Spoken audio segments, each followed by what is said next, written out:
dalam rangka mempelajari kebaikan atau mengajarkannya, maka dia akan mendapatkan pahala seperti orang yang melaksanakan haji. Bayangkan siapa di antara kita yang tidak mau untuk mendapatkan pahala haji. Ternyata Nabi Shallallahu Alaihi Wasallam menjelaskan dalam hadis ini, seseorang yang pergi ke masjid dalam rangka belajar atau mengajarkan kebaikan, dia mendapatkan pahala orang yang berhaji. Dan pada kesempatan kali ini, insya Allah kita akan melanjutkan kajian dari kitab Al-Ushul Tsalatsah karya Syekh Muhammad bin Abdul Wahhab rahimahullahu taala. Dan kita sudah sampai kepada penghujung kitab. Jadi ini adalah kajian terakhir kita untuk pembahasan kitab Al-Ushul Tsalatsah. Penulis mengatakan wan nasu idza matu yub'atsun. Sesungguhnya manusia ketika mereka sudah wafat, maka mereka akan dibangkitkan. Di sini Syekh Muhammad bin Abdul Wahhab masuk kepada penjelasan tentang iman kepada hari akhir atau kepada kebangkitan secara khusus setelah menyebutkan tentang kematian Rasulullah SAW. Kemudian kata beliau, wad dalilu qauluhu ta'ala, dan dalil yang menjelaskan tentang kebangkitan adalah firman Allah Ta'ala, minha khalaqnakum wa fiha nu'idukum wa minha nukhrijukum ta'ratan ukhra. Kata Allah Subhanahu wa Ta'ala, dari tanah itulah kami menciptakan kalian, dan kepadanya kami akan mengembalikan kalian, dan darinya, dari tanah, kami akan mengeluarkan kalian pada kesempatan yang lain. Wa qauluhu ta'ala, dan begitu juga firman Allah Ta'ala, wallahu ambatakum minal ardi nabata, thumma yu'idukum fiha wa yukhrijukum ikhraja. Dan Allah yang menumbuhkan kalian dari tanah dengan sebaik-baiknya. Kemudian Allah yang mengembalikan kalian ke dalam tanah dan mengeluarkan kalian dengan sebenar-benarnya. Jadi Allah ini menciptakan kita dengan tanah, kemudian kita akan kembali ke tanah dan kita akan dibangkitkan lagi dari tanah. Kemudian kata penulis di sini, wa ba'dal ba'tsi muhasabuna wa majziyuna bi'amalihim, dan setelah seseorang itu dibangkitkan, maka dia akan dihisab dan dibalas amal perbuatan yang pernah dilakukannya ketika di dunia. Ya. Kemudian kata beliau, wad dalilu qauluhu ta'ala, dan dalil tentang hal tersebut adalah firman Allah Ta'ala, walillahi ma fis samawati wa ma fil ardi liyajziyal ladzina asa'u bima 'amilu wa yajziyal ladzina ahsanu bil husna. Ya, agar Allah memberi balasan kepada orang-orang yang berbuat jahat terhadap apa yang mereka kerjakan, dan memberi balasan kepada orang-orang yang berbuat baik dengan pahala yang lebih baik, maksudnya surga. Ya, kemudian kata penulis, wa man kadzdzaba bil ba'tsi kafar, dan barang siapa yang mendustakan hari kebangkitan, maka dia kufur. Wad dalilu qauluhu ta'ala, dan dalilnya adalah firman Allah Ta'ala, za'amal ladzina kafaru an lan yub'atsu qul bala wa rabbi la tub'atsunna thumma la tunabba'unna bima 'amiltum wa dzalika 'ala Allahi yasir. Orang-orang kafir mengatakan bahwa mereka sekali-kali tidak akan dibangkitkan. Katakanlah wahai Muhammad, tidaklah demikian. Demi Tuhanku, benar-benar kalian akan dibangkitkan, kemudian akan diberitahukan kepada kalian apa yang telah kalian kerjakan, dan itu adalah mudah bagi Allah. Sehingga ini adalah salah satu dari keyakinan yang harus terpatri dalam hati setiap orang yang beriman. Karena keimanan kepada kebangkitan adalah bagian dari keimanan kepada hari akhir. Dan kita tahu bahwa beriman kepada hari akhir adalah salah satu dari rukun iman. Seseorang yang tidak beriman kepada hari kiamat, hari akhir, maka dia tidak dianggap sebagai seorang mukmin. Karena dia mendustakan satu perkara yang dijadikan sebagai pilar keimanan oleh Allah dan Rasul-Nya. Dan iman kepada hari akhir ini memiliki efek yang luar biasa kepada kepribadian seseorang. Orang yang nggak percaya sama hari kiamat, dia bakal semena-mena dalam bertindak. Dia nggak bakal mikir ketika menzalimi orang lain. Akan mudah sekali baginya untuk makan dari harta yang haram. Dan orang-orang yang tidak beriman kepada hari akhir, hatinya dipenuhi dengan iri, dengki, hasad.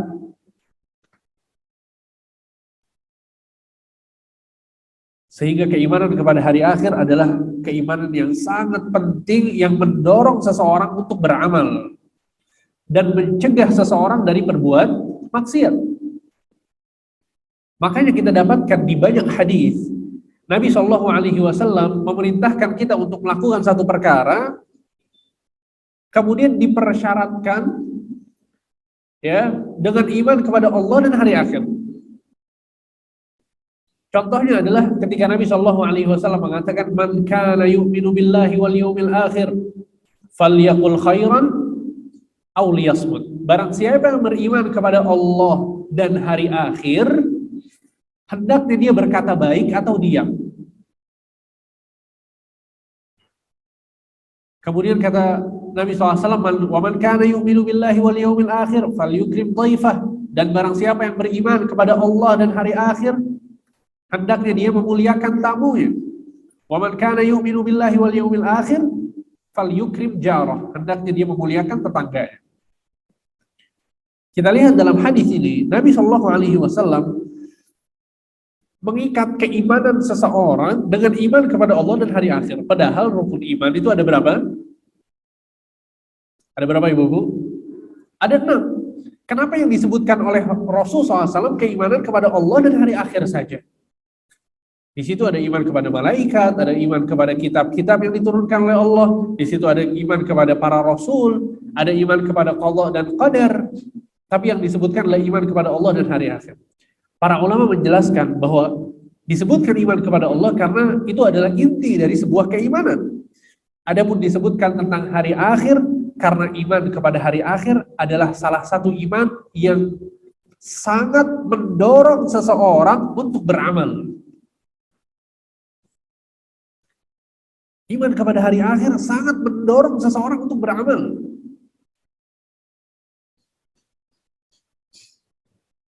Makanya kita selalu termotivasi untuk beramal, untuk meninggalkan maksiat. Kapan? Ketika kita mengingat kematian. Ketika kita mengingat bahwa ternyata kita bakal hidup dalam kehidupan di bawah kubur. Kita mengingat bahwa ternyata nanti kita bakal hidup di kehidupan yang tidak akan ada habisnya. Keyakinan itu yang kemudian menjadikan kita menjadi orang yang tidak tamak terhadap dunia, ridho kepada takdir Allah yang tidak kita sukai, musibah yang kita hadapi terasa sangat ringan ketika kita tahu bahwa kita akan hidup di kehidupan yang lain. Makanya sebagian ulama menjelaskan bahwa pada hakikatnya ketika seseorang itu wafat, dia sebetulnya nggak wafat, dia nggak mati, tapi dia berpindah dari satu kehidupan kepada kehidupan yang lain. Nabi Shallallahu Alaihi Wasallam mengatakan, "A'maru ummati ma baina sittina wa sab'in." Sesungguhnya umur umatku antara 60 sampai 70 tahun. Wa qalilun man yujawizu dzalik, dan sedikit di antara umatku yang umurnya lebih dari 70 tahun. Subhanallah. Ini hadis Nabi Shallallahu Alaihi Wasallam dan juga realita yang kita lihat. Jarang sekali ada orang yang punya umur lebih dari 70. Kalaupun ada, nggak sampai 100.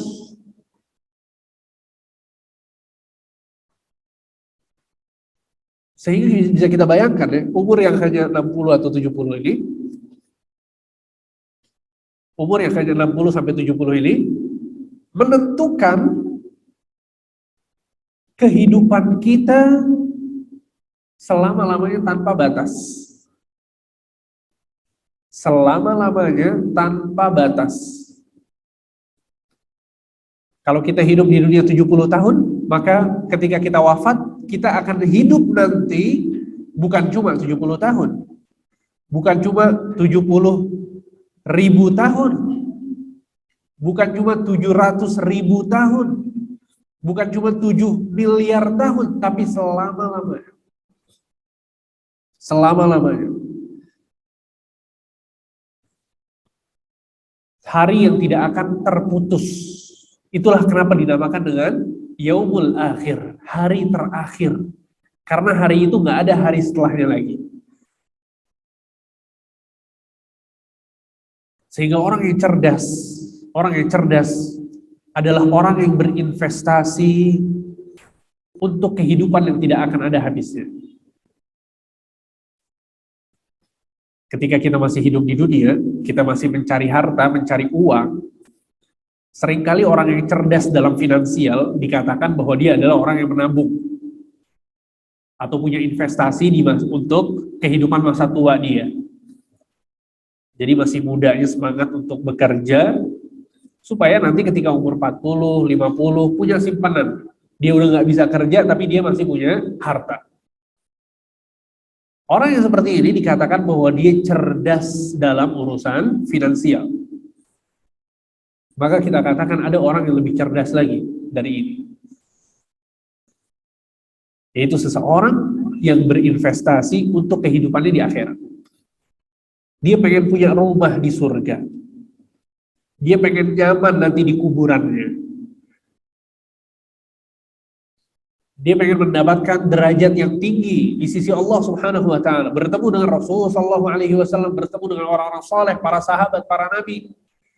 Itu yang diinginkan. Sehingga dia pun beramal ketika di dunia.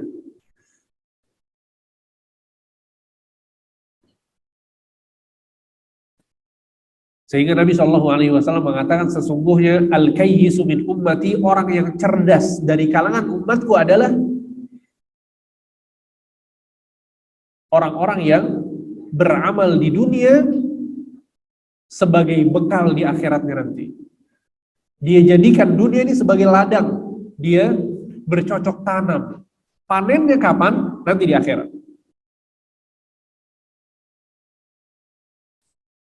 Dan keyakinan ini akan sangat mendorong kita untuk beramal. Lihat kepada Utsman bin Affan radhiyallahu anhu warḍah. Seorang sahabat yang mulia. Utsman bin Affan adalah saudagar kaya, punya harta yang sangat banyak. Asetnya di mana-mana di Madinah. Tapi sangat mudah bagi Utsman untuk mengeluarkan uangnya di jalan Allah. Sangat mudah bagi Utsman untuk membantu orang lain. Sangat mudah bagi Utsman untuk mengeluarkan hartanya kepada orang fakir dan miskin. Kenapa demikian? Karena orientasi kehidupan Utsman adalah untuk akhirat. Beda sama kita. Kita mau ngeluarin uang aja dihitung-hitung dulu. Dihitung-hitung dulu kebutuhan kita, dihitung dulu keinginan kita punya hobi ini, kita punya masih pengen belanja ini, pengen beli itu.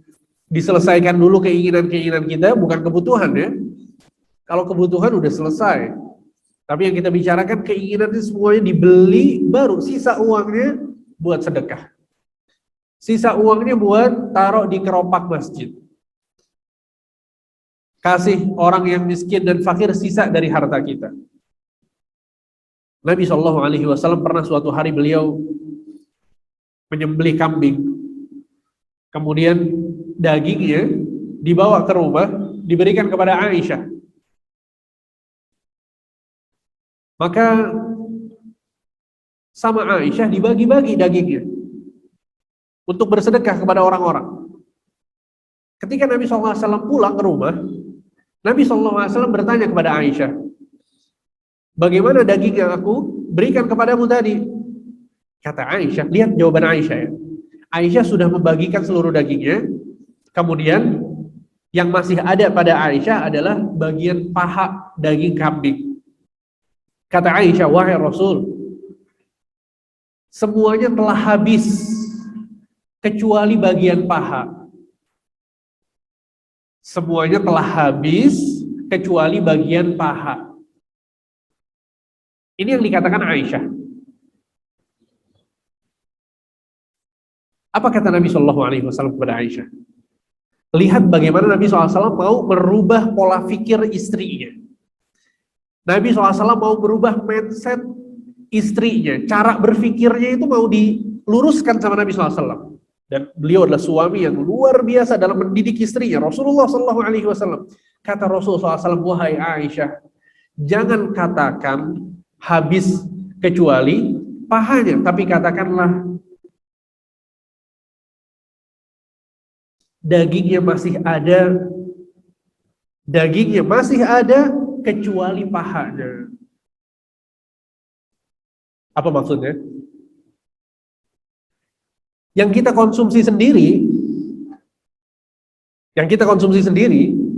itu nggak ada pahalanya di akhirat kelak. Tapi daging yang kita kasih ke orang lain, kita berikan nafkah, infak, itu yang masih ada dan akan terus ada sampai hari kiamat. Dan yang akan memasukkan kita ke surga kelak. Allahu Akbar. Lihat bagaimana Rasulullah SAW mengajarkan seorang Aisyah dengan cara berpikir ketika kita itu sedang berinfak atau bersedekah. Jadi yang kita keluarkan, uang yang kita keluarkan, itu yang ada selalu.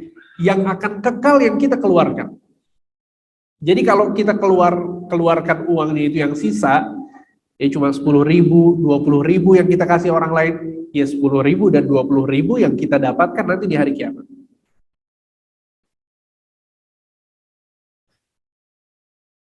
Tentu Allah Subhanahu wa Ta'ala akan melipat gandakan sedekah. Akan tapi maksudnya adalah jangan sampai kemudian rasa kikir yang ada di hati kita, cinta dunia yang ada di hati kita menjadikan kita lalai untuk mempersiapkan bekal kita di akhirat kelak. Sehingga iman kepada hari kebangkitan adalah satu perkara yang sangat penting dalam Islam. Dan itu yang menjadi motor ibadah yang menjadikan kita terus beramal.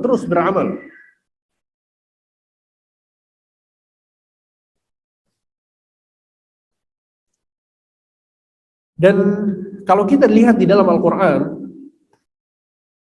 ya maka kita dapatkan penjelasan-penjelasan dari Allah Subhanahu wa Ta'ala tentang kebenaran hari kebangkitan. Jadi orang-orang musyrikin di antara akidah mereka adalah bahwa mereka mengingkari hari kebangkitan. Mereka mengatakan sesungguhnya dunia ini, ya, innama hiya arhamun tadha' wa ardun tabla'. Sesungguhnya dunia ini hakikatnya adalah dikeluarkan dari rahim dan ditelan oleh bumi. Jadi manusia ini adalah kehidupannya itu cuma dikeluarkan oleh rahim kemudian ditelan oleh bumi. Maksudnya dilahirkan kemudian dikuburkan, selesai. Ya nggak ada lagi kehidupan setelah itu. Jadi kita cuma hidup di dunia aja. Ini yang difahami oleh orang-orang musyrikin. Sehingga Allah Subhanahu wa Ta'ala dalam Al-Quran membantah mereka. Allah berfirman ya dalam surat At-Taghabun ayat 7 yang disebutkan oleh penulis, za'amal ladzina kafaru alla yub'atsu. Orang-orang kafir menyangka bahwa mereka tidak akan dibangkitkan. Qul bala, katakan wahai Muhammad, sesungguhnya kalian benar-benar akan dibangkitkan. Bala wa rabbi, ya. Demi Tuhanku, la tub'atsunna, kalian akan dibangkitkan, summa la tunabba'unna bima 'amiltum, dan kalian akan diberitahukan tentang apa yang kalian amalkan. Wa dzalika 'alallahi yasir, dan itu adalah perkara yang mudah bagi Allah Subhanahu wa Ta'ala. Ya. Sehingga di dalam Al-Qur'an itu ada banyak sekali sisi pendalilan yang menunjukkan bahwa adanya hari kebangkitan. Ya, dan hari kebangkitan itu sesuatu yang pasti terjadi. Di antaranya adalah bahwa Allah menjelaskan bahwa Allah Subhanahu wa Ta'ala yang menciptakan manusia pertama kali. Allah yang menciptakan manusia. Ya, maka sangat mudah bagi Allah Subhanahu wa Ta'ala ketika manusia itu mati, dikubur, ya, dagingnya hancur, tulangnya rapuh, sangat mudah bagi Allah untuk membangkitkan kembali. Kalau Allah bisa, ya, menciptakan manusia dari yang tidak ada menjadi ada dan sangat sempurna, maka untuk membangkitkan kembali yang manusia yang sudah mati itu sangat mudah bagi Allah Subhanahu wa taala. Dalam surat Yasin ayat 78 dan 79, Allah Subhanahu wa taala berfirman, "Wa daraba lana mathala wa nasiya khalqah. Qala man yuhyil 'idhama wa hiya ramim? Qul yuhyiha alladhi ansha'aha awwala marratin wa huwa bikulli khalqin 'alim." Dan Allah membuat perumpamaan bagi kami, dan ia lupa kepada kejadiannya. Ia berkata, ya maksudnya ini manusia, siapakah yang dapat menghidupkan tulang belulang yang telah hancur luluh? Kemudian kata Allah, "Qul," katakanlah, "yuhyiha alladhi anshaha awwala marrah." Katakanlah bahwa yang akan menghidupkan tulang-tulang yang sudah hancur itu adalah Tuhan yang menciptakan pertama kali. Dan dia Maha mengetahui tentang segala makhluk. Ya, jadi ini adalah dalil yang menjelaskan bahwa mudah saja bagi Allah Subhanahu wa taala untuk membangkitkan kembali manusia. Toh Allah Subhanahu wa taala yang menciptakan manusia ketika dia tadinya adalah sesuatu yang tidak ada. Ya, maka untuk membangkitkan kembali itu tentu lebih mudah. Dalam surat Ar-Rum ayat 27 Allah juga menjelaskan, wa huwa alladhi yabda'ul khalqa tsumma yu'iduhu wa huwa ahwanu 'alaihi. Dan dialah Allah yang menciptakan manusia dari permulaan, kemudian mengembalikan kehidupannya kembali, dan menghidupkan kembali itu lebih mudah baginya.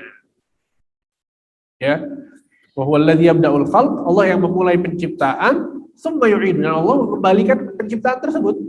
Wa huwa ahwanu 'alaihi, dan itu lebih mudah bagi Allah Subhanahu wa taala. Sehingga itu adalah ya sisi pendalilan pertama, bahwa Allah yang menciptakan pertama kali, maka untuk mengulangi penciptaan tersebut lebih mudah. Kemudian yang kedua adalah penjelasan dan di dalam Al-Quran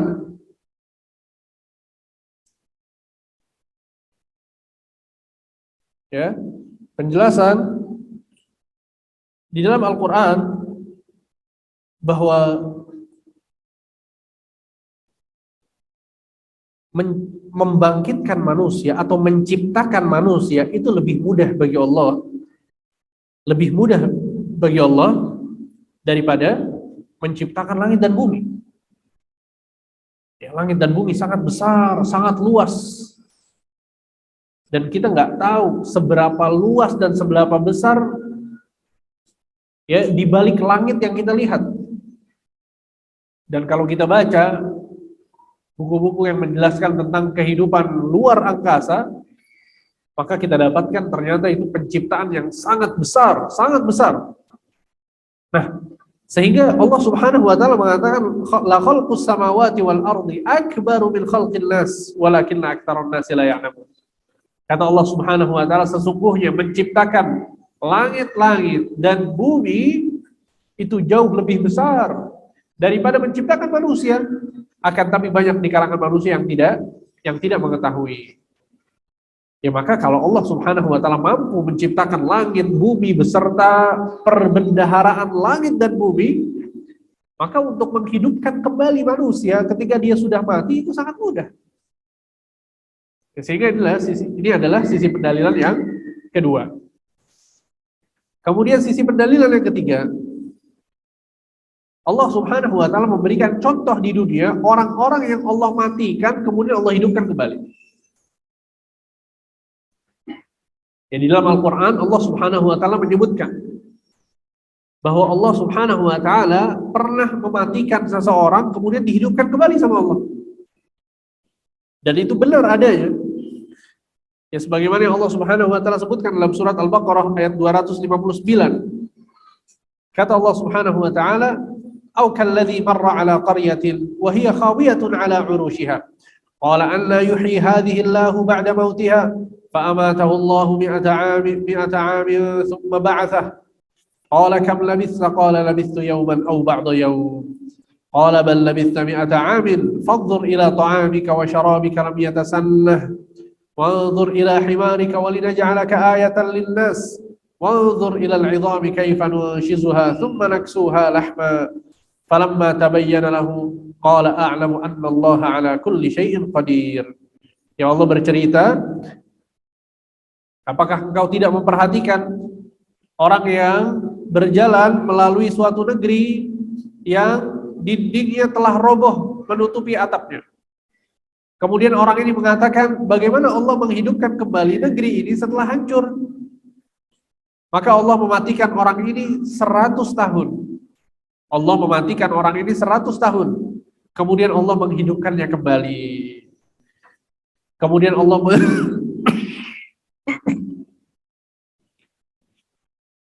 Kemudian Allah pun bertanya, berapa lama engkau tinggal di sini? Maka orang ini mengatakan, saya tinggal di sini sehari atau setengah hari. Padahal dia sudah tidur berapa? 100 tahun. Dia merasa dia baru tidur sehari atau setengah hari. Kemudian kata Allah, sebenarnya engkau telah tinggal di sini 100 tahun lamanya. Lihatlah kepada makanan dan minumanmu yang tidak berubah. Dan lihatlah kepada keledaimu yang telah menjadi tulang belulang. Kami akan menjadikanmu tanda kekuasaan kami bagi manusia. Dan lihatlah kepada tulang belulang keledai itu. Kemudian kami menyusunnya kembali. Kemudian kami membalutnya dengan daging. Maka tatkala telah nyata kepadanya bagaimana Allah menghidupkan yang telah mati, dia pun mengatakan, saya yakin bahwa Allah Maha Kuasa atas segala sesuatu. Allahu Akbar. Ya, ini kisah di dalam Al-Quran yang Allah sebutkan tentang bagaimana Allah mematikan seseorang yang selama 100 tahun, kemudian Allah hidupkan kembali.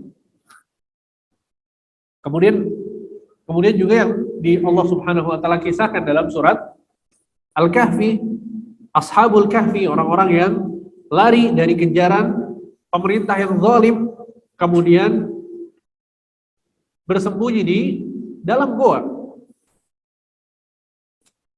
Mereka tidur selama 300 tahun.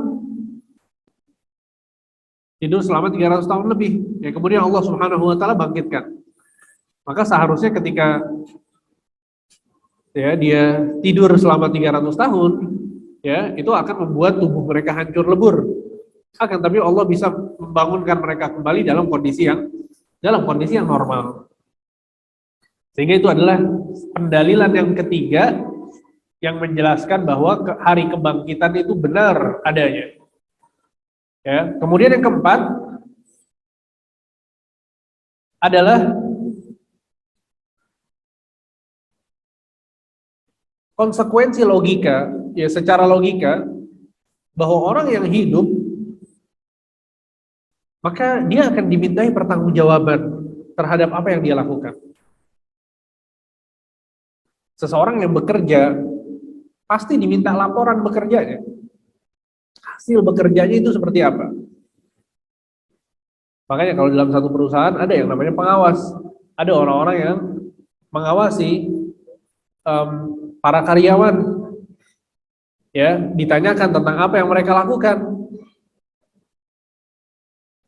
Baik, ada evaluasi terhadap pekerjaan mereka.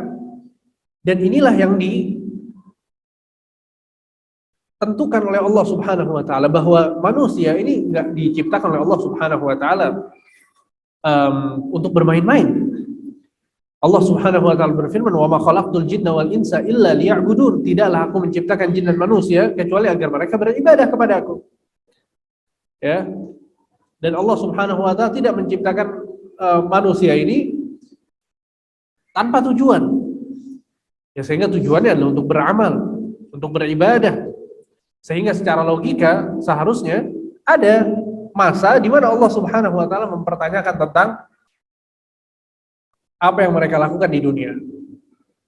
Oleh karena itu Nabi SAW mengatakan kullukum mas'ul wa kullukum ra'in wa kullukum mas'ulun an ra'iyati. Sesungguhnya setiap kalian adalah seorang pemimpin di dunia. Dan di hari kiamat kelak setiap dari kalian akan dimintai pertanggungjawaban tentang apa yang dipimpinnya. Ya, sehingga seluruhnya akan ditanyakan. Bahkan dalam surat At-Taghabun ayat 7 sebagaimana yang tadi kita sebutkan, za'amal ladzina kafaru alla yub'atsu qul bala wa rabbi latub'atsunna thumma latunabba'unna bima 'amiltum wa dzalika 'ala Allahi yasir. Orang-orang kafir mengatakan bahwa mereka tidak akan dibangkitkan. Katakanlah wahai Muhammad, tidaklah demikian, demi Tuhanku sungguh kalian benar-benar akan dibangkitkan, kemudian kalian akan diberitahukan tentang apa yang kalian kerjakan ketika di dunia, dan yang demikian itu adalah mudah bagi Allah Subhanahu wa taala. Kemudian setelah penulis yang menjelaskan tentang hari kebangkitan, beliau pun mengatakan, wa arsalallahu jami'ar rusuli mubasysyirin wa mundhirin. Allah Subhanahu wa taala telah mengutus seluruh rasul sebagai orang yang memberikan kabar gembira dan yang memberikan peringatan. Wa dalilu qauluhu ta'ala, dan dalilnya adalah firman Allah taala, rusulan mubasysyirin wa mundzirin li'alla yakuna lin-nasi 'ala Allahi hujjatun ba'da ar-rusul. Ya, dan mereka kami utus, kata Allah Subhanahu wa taala, sebagai rasul-rasul yang membawa berita gembira dan memberi peringatan, agar tidak ada alasan bagi manusia membantah Allah setelah diutusnya rasul-rasul tersebut. Wa awwaluhum Nuhun alaihi salam, dan rasul yang pertama adalah Nuh alaihi salam, wa akhiruhum Muhammad, dan rasul yang terakhir adalah Muhammad sallallahu alaihi wasallam, wa huwa khatamun nabiyyin, dan Nabi sallallahu alaihi wasallam adalah penutup para nabi. Wad dalilu ala anna awwalahum Nuh qauluhu ta'ala, dan dalil yang menjelaskan bahwa Nuh adalah rasul pertama adalah inna auhayna ilaika kama auhayna ila Nuhin wan nabiyyina min ba'dih, sesungguhnya kami telah mewahyukan kepadamu dan kepada sebagaimana kami mewahyukan kepada Nuh dan nabi-nabi yang setelahnya. Ya, sehingga ini dalil yang menunjukkan bahwa Nabi Nuh adalah nabi yang pertama atau rasul yang pertama. Ya, karena nabi yang pertama siapa? Nabi Adam alaihissalam, walaupun beliau adalah bukan termasuk dari rasul.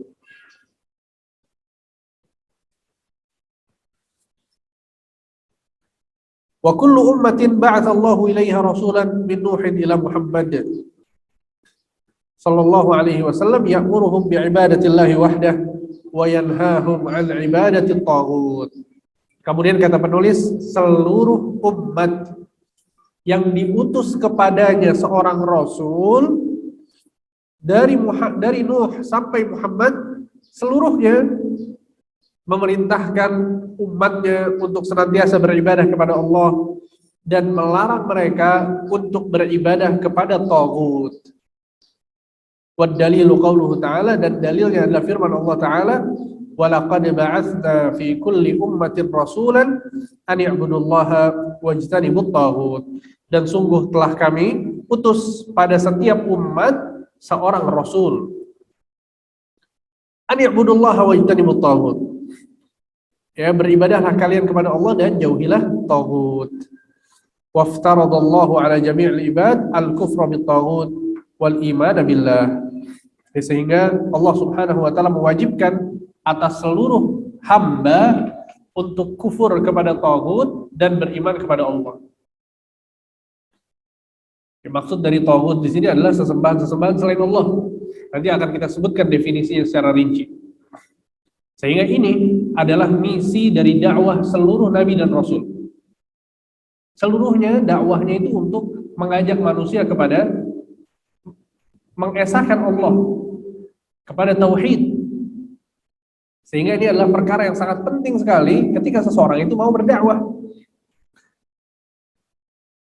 Ya, bayangkan dari seluruh nabi dan rasul, dakwahnya adalah tauhid. Mengajak orang untuk mengesahkan Allah, ya, memberikan peringatan kepada manusia agar tidak terjerumus dalam kesyirikan, dalam kekufuran kepada Allah. Sehingga berdoa itu hanya untuk Allah, nggak boleh berdoa kepada selain Allah. Bertawakal hanya kepada Allah, nggak boleh bertawakal kepada selain Allah. Ya, sebagian orang berdoanya kepada selain Allah, bertawakalnya kepada selain Allah. Na'udzubillah min dzalik. Sehingga bayangkan bagaimana para nabi dan rasul fokus dakwahnya tauhid, dan ini yang seharusnya dilakukan oleh orang-orang yang mau berdakwah.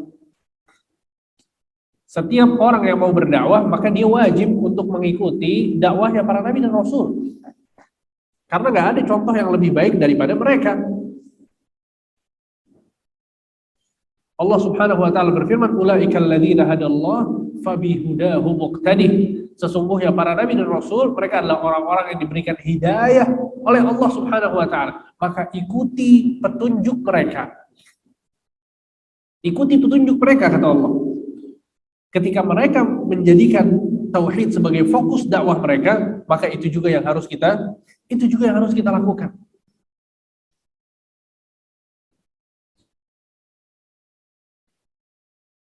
Seorang dai yang mengajak kepada kebaikan, yang sayang kepada masyarakat, adalah yang menjelaskan tentang tauhid dan menjelaskan tentang keburukan dari kesyirikan-kesyirikan itu.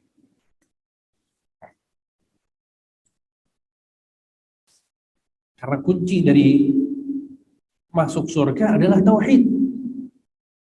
Dan sebaliknya, kesyirikan adalah sebab seseorang itu terhalang untuk masuk surga dan tinggal di neraka selama-lamanya. Dalam surat An-Nisa ayat 48, Allah Subhanahu wa taala berfirman, "Innahu may yusyrik billah faqad harramallahu 'alaihi al-jannah wa ma'wahu an-nar wa ma lidh-dhalimin min ansar." Sesungguhnya barang siapa yang berbuat kesyirikan kepada Allah, maka Allah Subhanahu wa taala akan haramkan baginya surga dan Allah akan masukkan dia ke dalam neraka dan tidak ada penolong bagi orang-orang yang berbuat zalim. Dibayangkan, orang yang berbuat syirik hukumannya adalah sama Allah Subhanahu wa taala diharamkan untuk masuk surga. Maka rasa kasihan kita, rasa kasih sayang kita, rasa peduli kita menjadikan kita semangat untuk berdakwah kepada tauhid. Menjadikan kita semangat untuk menjelaskan kesyirikan-kesyirikan kepada umat. Itu adalah salah satu bentuk sayang dan peduli seorang muslim kepada muslim yang lain. Jadi ini adalah sebuah fikih, ya, cara memahami dalam prioritas berdakwah. Jadi kalau kita mendapatkan seseorang, kita punya teman atau kita punya keluarga, dia masih merokok misalnya, kemudian nggak pakai hijab misalnya, dan dia suka datang ke dukun minta tolong sama dukun. Dari 3 kemungkaran ini, dia merokok kemungkaran bukan, Bu? Yakin ya? Yakin, alhamdulillah. Merokok kemudian nggak pakai hijab, kemudian dia datang ke dukun. Mana yang kita ingkari terlebih dahulu? Apakah rokoknya, atau pakai hijabnya, atau datang ke dukun? Kenapa? Karena itu yang paling parah.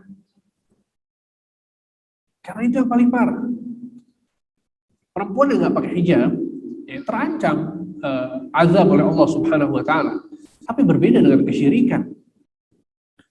Kesyirikan nggak diampuni sama Allah, menjadikan sebab seseorang itu selama-lamanya di neraka. Sehingga efeknya sangat berat sekali. Maka kita dapatkan dalam surat An-Nahl ayat 36 tadi bahwa Allah Subhanahu wa taala menjelaskan bahwa seluruh rasul yang kami utus kepada manusia seluruhnya kami perintahkan mereka untuk menyeru agar beribadah kepada Allah dan menjauhi sesembahan-sesembahan selain Allah. Ya. Kemudian di sini penulis menyebutkan makna tentang tauhid. Jadi konteks ayatnya adalah bahwa para rasul ini menyeru untuk menyembah Allah dan menjauhi tauhid. Apa itu tauhid? Ibnu Qayyim al-Jauziyah mengatakan makna dari tauhid adalah ma tajawaza bihi al-'abdu haddahu min ma'budin aw matbu'in aw muta'. Ya, tauhid adalah setiap yang disembah, diikuti dan ditaati secara melampaui batas oleh seorang hamba. Ya, jadi segala sesuatu yang disembah atau diikuti atau ditaati secara melampaui batas. Kemudian di sini Syekh menjelaskan wat tawaghitu katsirun, dan taghut itu ada banyak, wa ru'usuhum khamsah, dan pimpinan-pimpinan taghut itu ada 5. Yang pertama iblis la'anahullah. Yang pertama adalah iblis. Itu pimpinan-pimpinan taghut. Ya jelas ya, iblis dia adalah sumber dari segala keburukan. Allah Subhanahu wa taala menciptakan iblis untuk menggoda manusia. Sehingga kesyirikan yang terjadi, dosa-dosa maksiat yang terjadi itu adalah semuanya merupakan tipu daya dari iblis. Kemudian yang kedua adalah wa man 'ubida wa huwa radin. Orang yang disembah dalam kondisi dia ridha. Orang yang disembah dengan kondisi dia ridha, atau dia ridha untuk disembah. Dia ridha untuk disembah.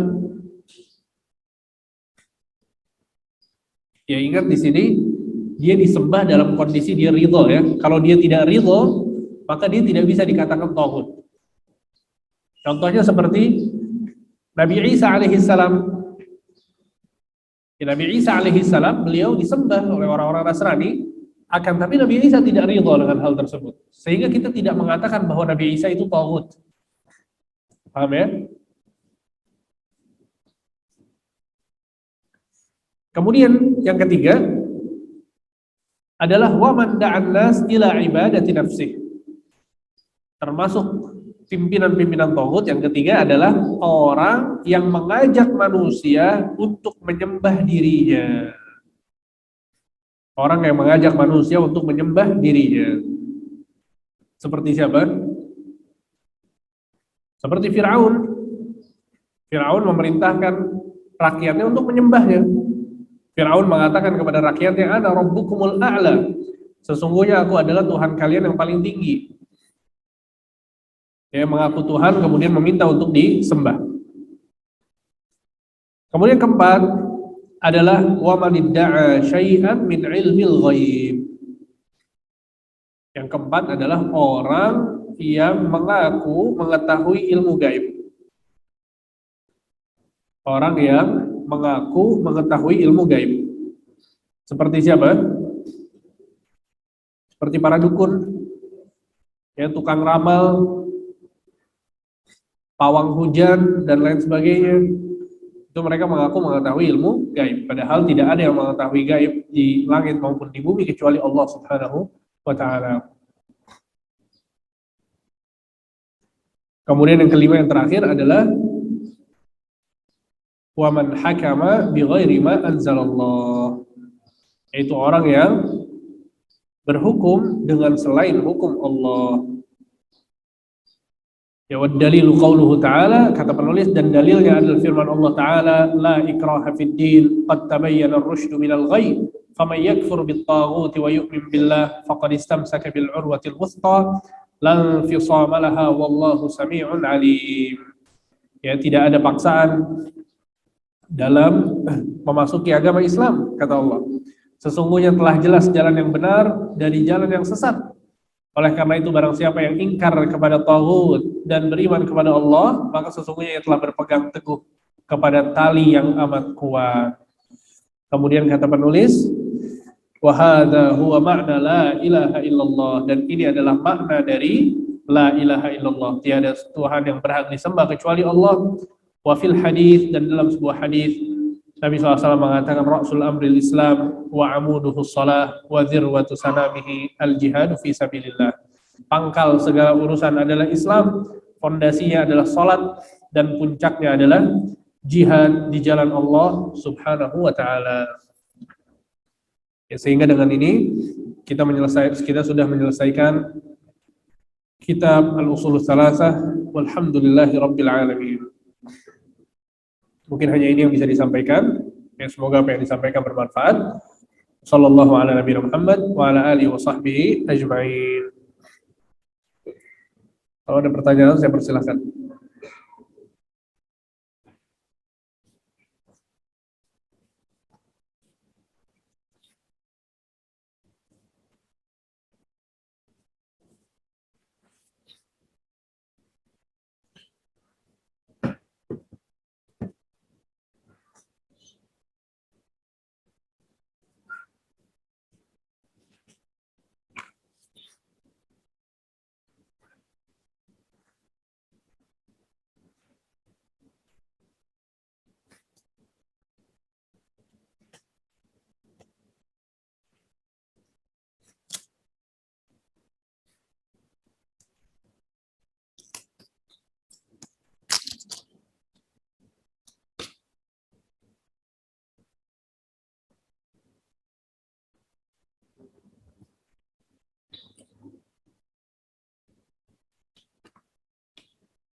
Baik.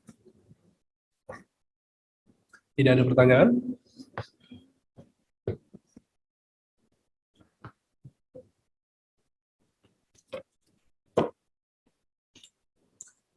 Pada.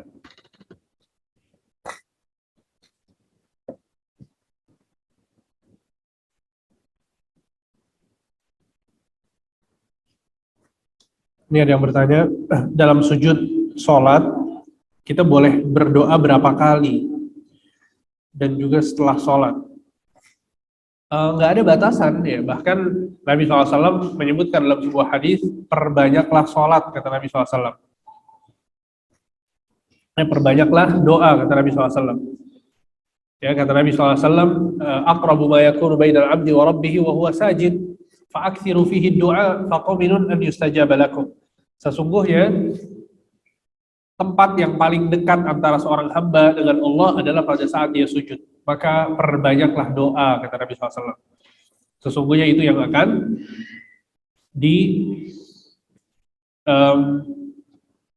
sesungguhnya itu pasti dijawab oleh Allah Subhanahu wa Ta'ala. Ya, jadi nggak ada batasan, ya. Silahkan perbanyak doa tersebut. Baik. Kemudian adapun setelah sholat, maka sunnahnya, setelah at-tahiyat. Ya, setelah at-tahiyat betul, ya, dibolehkan berdoa dan diperbanyak, nggak masalah. Ya, sehingga seorang yang sholat, yang sedang sujud, ya silahkan sujudnya agak lama karena memperbanyak doa. Kemudian sebelum salam juga diperbanyak doa, ya, agak lama nggak masalah. Apalagi sholatnya sholat sendiri, ya, sholatnya sholat sendiri, maka diperbanyak, dipersilahkan.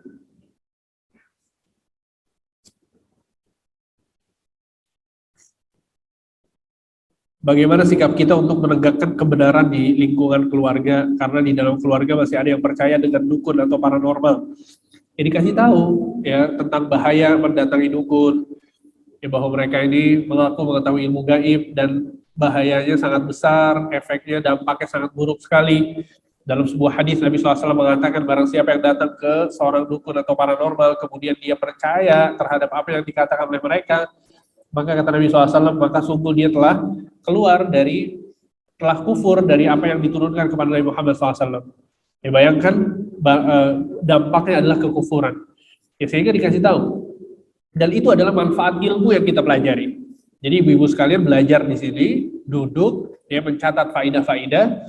Fungsinya adalah agar kita menyebarkan faidah dan kebaikan-kebaikan ini. Apalagi orang-orang yang dekat dengan kita, keluarga kita, ya, harus dikasih tahu. Ya, dikasih tahu dengan baik-baik, dengan sopan, dengan santun, pelan-pelan, ya. Semoga Allah memberikan hidayah. Dan sambil meminta dan berdoa kepada Allah agar Allah berikan hidayah. Bagaimana caranya agar bisa ikhlas dalam beramal? Panjang pembahasannya, ya. Kita yakini bahwa nggak ada balasan yang lebih baik daripada balasan dari Allah. Ya, nggak ada pujian yang lebih baik daripada pujian dari Allah Subhanahu wa Ta'ala. Bahkan Allah mengancam orang yang tidak ikhlas dalam beramal akan dimasukkan ke dalam neraka. Ya, al-muhim, pelajari tentang ikhlas, hakikat dari ikhlas, baca keutamaan-keutamaan ikhlas, itu akan menjadikan kita termotivasi dan terus berjuang untuk ikhlas.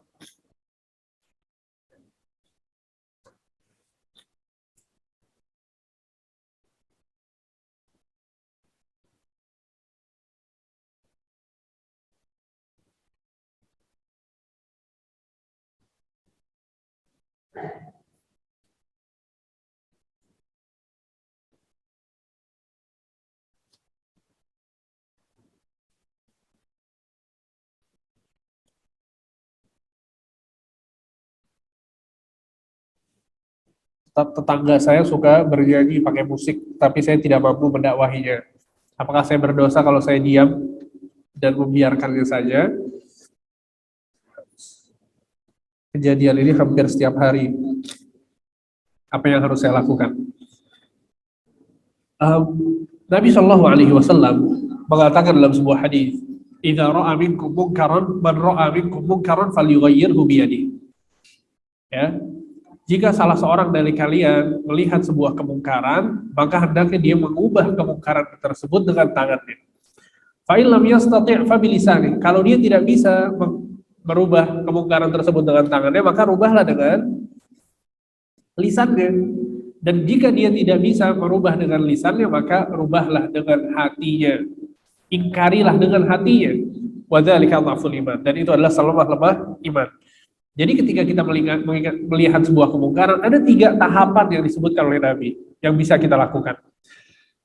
Yang pertama adalah mengingkari dengan tangan, dan ini untuk orang yang memiliki wewenang, ya pemerintah setempat atau seorang suami kepada istrinya atau ayah kepada anaknya.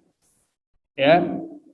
Kemudian dengan lisan, ini ketika kita punya ilmu tentang hal tersebut. Ya kondisi yang ditanyakan tersebut bisa dilakukan dengan lisan, kita kasih tahu baik-baik, pelan-pelan, bahwa itu mengganggu, nggak boleh, dan seterusnya. Itu tahapan kedua. Kalau nggak bisa juga, maka kita dibolehkan untuk mengingkari dengan hati kita.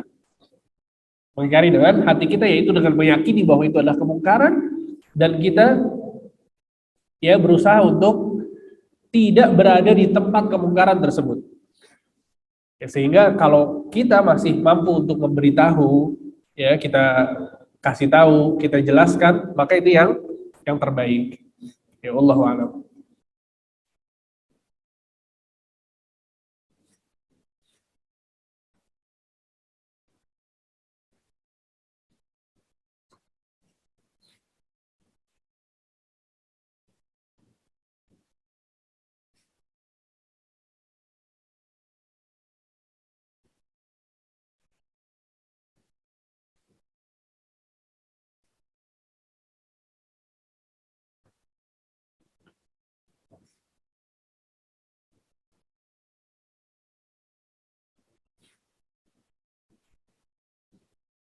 Ini ada yang bertanya, bagaimana menyikapi jika kita ya ada punya teman di masa lalu yang berjalan di atas kesyirikan, perdukunan. Sementara kita masih dalam proses hijrah dan masih awal dalam belajar ilmu agama. Sementara gangguan secara gaib selalu menyerang kepada kita. Wallahu a'lam ya, maksudnya seperti apa. Al-muhim intinya, orang yang pernah berbuat kesyirikan atau pernah datang ke dukun, maka dia harus bertaubat kepada Allah.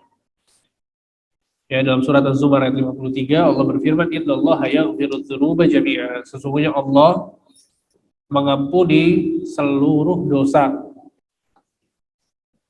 Ya, Allah itu mengampuni seluruh dosa. Sehingga apapun dosanya, bahkan kesyirikan sekalipun, ketika seseorang itu bertobat dengan jujur, maka Allah akan mengampuninya. Dan terus meminta kepada Allah ya, agar dijauhkan dari berbagai macam gangguan, karena kita yakin bahwa Allah Subhanahu wa Ta'ala yang akan melindungi kita dari segala bentuk bahaya dan gangguan.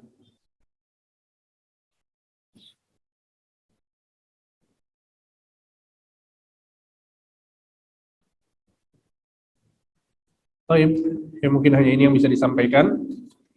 Mohon maaf atas segala kekurangan dan pertanyaan-pertanyaan yang belum bisa dijawab. Semoga bisa terjawab di pertemuan-pertemuan yang akan datang. Jadi kalau ada yang punya pertanyaan dan tidak bisa dan belum terjawab, silahkan ya dituliskan lagi pada pertemuan-pertemuan yang akan datang. Semoga Allah Subhanahu wa taala memberikan taufik kepada kita semua. Wassallallahu ala nabiyina Muhammad wa ala alihi wa sahbihi ajma'in. Subhanakallahumma wa bihamdika asyhadu an la ilaha illa anta astaghfiruka wa atubu ilaik. Wassalamualaikum warahmatullahi wabarakatuh.